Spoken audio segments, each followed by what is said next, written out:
دل کے پپولے جل اٹھے سینے کے داغ سے، اس گھر کو آگ لگ گئی گھر کے چراغ سے، نسلیں جہنم میں اترنے والی۔ تاجدار کائنات نے خبر دی تھی، امام الانبیاء نے فرمایا تھا میری امت پہ ایک وقت آنے والا۔ حضور نے فرمایا تھا اذا فسق فتیانکم وطغى نساؤکم، یہ حدیثیں سنیں حضور کی 15 صدیاں پہلے حضور آج کی خبریں دے رہے ہیں۔ فرمایا میرے صحابیوں اس وقت میری امت کا کیا حال ہوگا کہ جب میری امت کے جوانوں کی اکثریت فاسق ہو جائے گی، فاسق ہو جائے گی، اور میری امت کی عورتیں شریعت کی ہر حد پھلنگ جائیں گی، ہر حد گزر جائیں گی شریعت۔ یہ خبر دی 15 صدیاں پہلے حضور۔ اور آج حد پھلانگ گئی ہے کہ نہیں پھلانگ گئی؟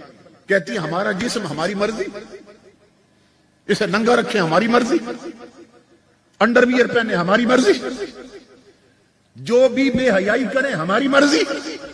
یہ اسلام آباد میں جلوس نکل رہے ہیں۔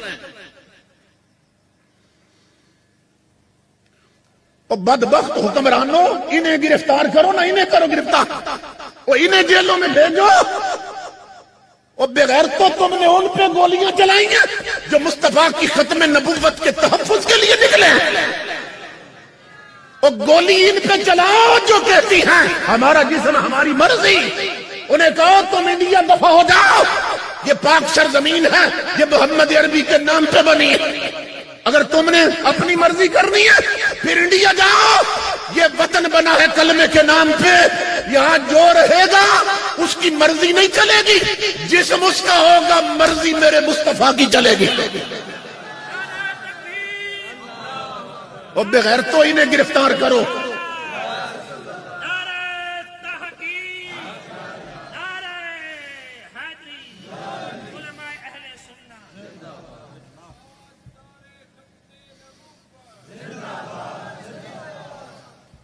گرفتار کرنا تو انہیں کرو، ڈنڈے چلانے ان پہ چلاؤ کہ تم مسلمانوں کی بیٹیاں ہو یا کافروں کی بیٹیاں ہو، کہ تمہارا جسم اور تمہاری مرضی چلے گی۔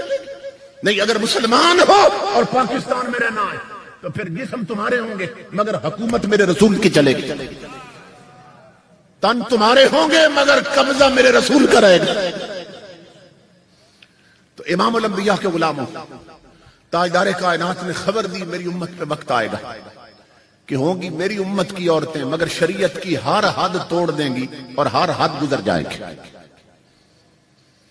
اصحاب رسول بہت پریشان ہو گئے تھے جب یہ سنا نا حضور سے، عرض کی وَإِنَّ ذَلِكَ لَكَاهِنٌ يَا رسول اللہ، آقا کیا آپ کی امت میں ایسا وقت بھی آ سکتا ہے؟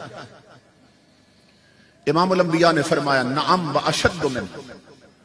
حضور نے فرمایا تم اس پہ حیران ہو رہے ہو، فرمایا کام اس سے بھی بگڑ جائے گا، کام اس سے بھی بڑھ جائے گا۔ آقا وہ کیسے؟ فرمایا کیف بکم اذا لم تأمروا بالمعروف وتنہوا عن المنکر۔ امام الانبیاء نے فرمایا میری امت کا اس وقت کیا حال ہوگا کہ جب وہ نیکی کا حکم دینا چھوڑ دیں گے اور برائی سے روکنا چھوڑ دیں گے۔ میری امت کا اس وقت کیا حشر ہوگا کہ جب وہ دین کی تبلیغ کرنا بھی چھوڑ دیں گے۔ برائی ہو رہی ہوگی مگر وہ برا نہیں کہیں گے، غلطی ہو رہی ہوگی مگر نہیں ٹوکیں گے، حضور فرماتے ہیں نیکی کی تبلیغ چھوڑ دیں گے۔ اب دیکھ لیں ہر گھر میں ہر برادری میں شادیاں ہوتی ہیں، آپ شادیوں پہ دیکھیں کہ جوان لڑکیوں نے کیسا لباس پہنا ہے۔ جب ان کی مائیں گئی تھی شاپنگ کرنے کے لیے، برادری میں شادی ہونے والی اور کپڑے خریدنے کے لیے بازار گئی تھی، تو اس کے خامد نے اسے کہا تھا کہ یہ مسلمانوں کی بیٹی ہے اور میرا خون ہے اور میں نے کلمہ پڑھا ہے مدینے والے کا، تو اس کا لباس ایسا نہ لانا جو کنجریاں پہنتی ہیں، جو ڈراموں اور فلموں میں کام کرنے والی ہیں پہنتی، اس کا لباس وہ لانا جو مصطفیٰ کی شریعت کے مطابق۔ لیکن بازار میں جیسا بھی فیشن کا آ جائے نا کپڑا، مائیں خرید کر لاتی ہیں کہ میری بیٹی تو نے شادی پہ یہ پہننا ہے۔ وہ بدبخت مائیں اپنی قبریں بھی گندی کر رہی ہیں، اپنی اولاد کو بھی جہنم میں اتار رہی ہیں۔ امام الانبیاء نے فرمایا کہ معراج کی رات جب میں آسمانوں پہ گیا، اللہ نے مجھے جنت بھی دکھائی اور دوزخ بھی دکھائی۔ تو حضور فرماتے ہیں کہ میں نے جہنم جب دیکھی تو فرأیت اکثر اہلھا النساء. یہ غور سے سننا. حضور فرماتے ہیں جب میرے رب نے مجھے معراج کی رات جہنم دکھائی تو میں نے اپنی عورتوں کی یعنی امت کی عورتوں کی اکثریت، حضور فرماتے ہیں میں نے اپنی امت کی عورتوں کی اکثریت جہنم میں جلتے ہوئے دیکھی. یہ خبر حضور دے رہے. تو ہماری عورتیں اکثر ایسی ہیں کہ جن کا لباس بھی شریعت کے خلاف ہے، جو نہ قرآن پڑھتی ہیں، نہ نماز پڑھتی ہیں، نہ شریعت والا پردہ کرتی ہیں، نہ شریعت کی تعلیم حاصل کرتی ہیں. اور امام الانبیاء فرماتے ہیں کہ جب میں نے جنت دیکھی، یہ غور سے سننا، فرمایا اکثر اہل الجنت بلہن. حضور فرماتے ہیں میری امت میں وہ لوگ کہ جنہیں لوگ سائیں کہتے تھے، یہ سائیں ہیں، جنہیں لوگ کہتے تھے یہ سادہ ہے، یہ اللہ میاں کی گائے ہے، پتہ نہیں کیا کیا نام رکھے تھے. بولے لوگوں کو نا جنہیں دنیا کی ہوا نہیں لگی، جو فیشن نہیں کرتے، جو بے غیرت بے حیا نہیں بنتے، جو داڑھیاں رکھتے ہیں اور شریعت کے مطابق لباس پہنتے ہیں، کہتے ہیں یہ سائیں ہے، یہ ملا پیدا ہو گیا ہمارے خاندان میں، یہ مولوی ہے، یہ صوفی ہے. امام الانبیاء فرماتے ہیں جنہیں دنیا والے بولا کہتے تھے نا، انہی بولوں کو میں نے جنت میں پھرتے دیکھا ہے.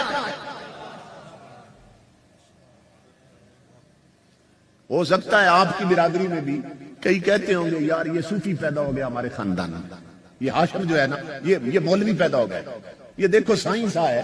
بھئی شادی پر بھی اس نے محفل رکھ دی حضور کے ذکر کے، وہ کہتے ہوں گے سائیں سائیں. تو امام الانبیاء فرماتے ہیں جنہیں تم بولا اور سائیں کہتے ہو، انہی بولوں کو میں نے جنت میں پھرتے دیکھا.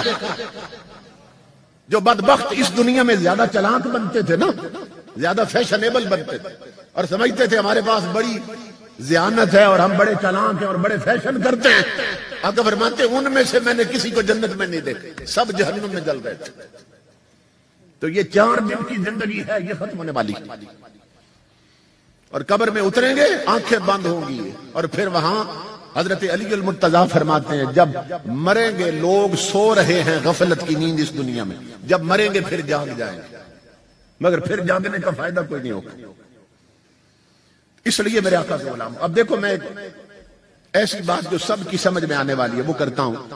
بھئی نکاح حضور کی سنت.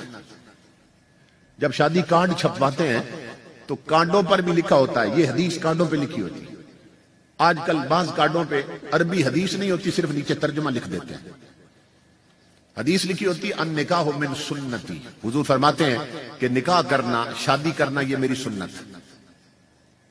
یہ تو آپ بھی جانتے ہیں شادی کرنا حضور کی سنت. اور یہ بھی آپ جانتے ہیں کہ حضور کی سنت پہ عمل کرنا اللہ کی عبادت ہے. حضور کی سنت پر عمل سے ثواب ملتا ہے. شادی کرنا حضور کی سنت ہے اور سنت پہ عمل کرنا اللہ کی عبادت ہے. اب مجھے بتاؤ کہ کیا رب کی عبادت میں بھی گانے چلتے ہیں کجریوں کے؟